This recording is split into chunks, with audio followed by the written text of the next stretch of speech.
आज मैं आपको आदि शंकराचार्य जी का केदारनाथ में स्थित समाधि स्थल व मूर्ति के बारे में संपूर्ण जानकारी दूंगा। तो चलिए आज की वीडियो को करते हैं शुरू।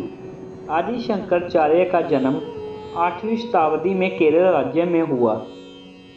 उनके द्वारा ही हिंदू धर्म का पुनरुत्थान किया गया व संपूर्ण भारतवर्ष की पैदल यात्रा की गई थी। आदि शंकराचार्य ने ही भारत की चारों दिशाओं में चार धाम की स्थापना की थी। संपूर्ण भारतवर्ष की यात्रा व चार धाम की स्थापना करने के पश्चात अपने अंतिम समय में आदि शंकराचार्य केदारनाथ में आ गए। वहां उन्होंने केदारनाथ मंदिर का पुनर्निर्माण करवाया व मंदिर के ठीक पीछे 32 वर्ष की आयु में समाधि ले ली थी। आज हम आदि शंकराचार्य की समाधि के बारे में आपको बताऊंगा। आदि शंकराचार्य का केदारनाथ में स्थित समाधि स्थल। आदि शंकराचार्य ने अल्पायु में ही अपने शरीर का त्याग कर मोक्ष प्राप्त कर लिया था। उन्होंने अंतिम बार उनके शिष्य के द्वारा केदारनाथ मंदिर के आसपास घूमते हुए और मंदिर के पीछे ध्यान लगाते हुए देखा गया था।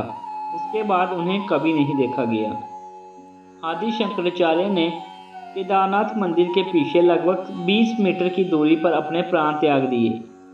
वह भूमि में समाहित हो गए थे।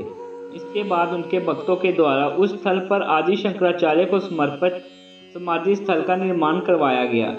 जो भी भक्तगण केदारनाथ मंदिर में त्रिकोण शिवलिंग के दर्शन करने आते थे वे आदि शंकराचार्य की समाधि होकर भी जाते थे। इसके पास में एक गर्म पानी का सरोवर भी है जिसे आदि शंकराचार्य ने अपने शिष्यों की सुगमता के लिए बनाया था। यह केदारनाथ के ठंडे मौसम में अपने शिष्यों को आराम दिलाने के लिए आदि शंकराचार्य के द्वारा बनवाया गया था। 400 वर्षों तक बर्फ में दबी रही समाधि।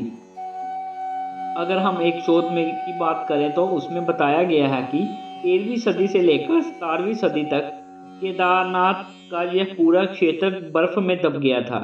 उस समय केदारनाथ मंदिर व आदि शंकराचार्य का समाधि स्थल भी 400 वर्षों तक बर्फ में दबे रहे थे।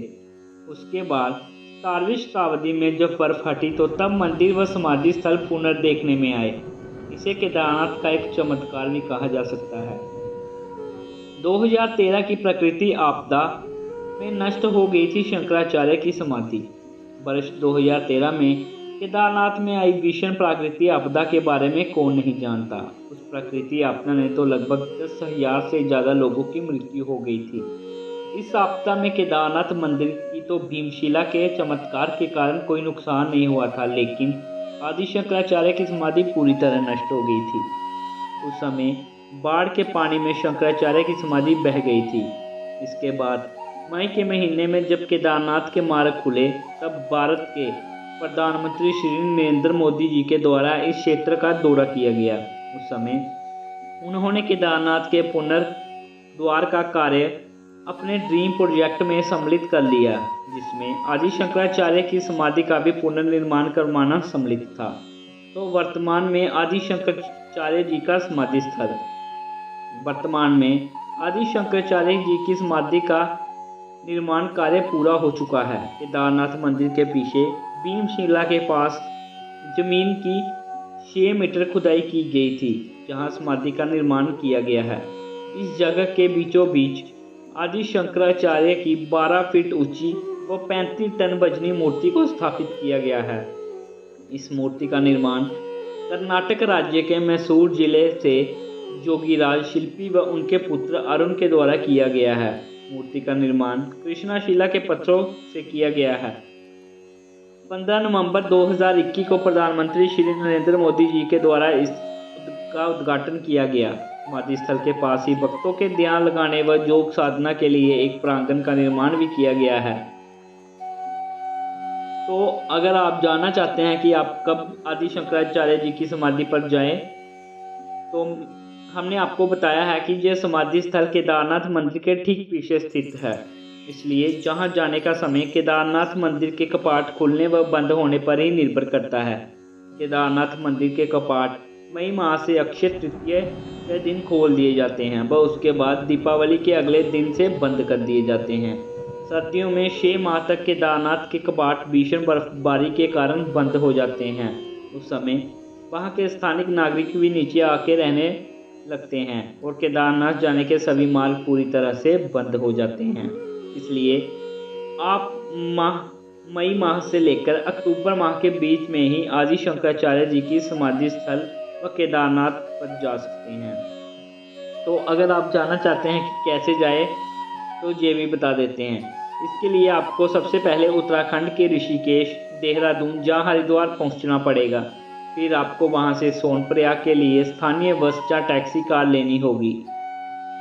सोनप्रयाग से 5 किलोमीटर दूरी पर गौरीकुंड, जहां से आप शेयर जीप या बैठकर गौरीकुंड पहुंचना पड़ेगा।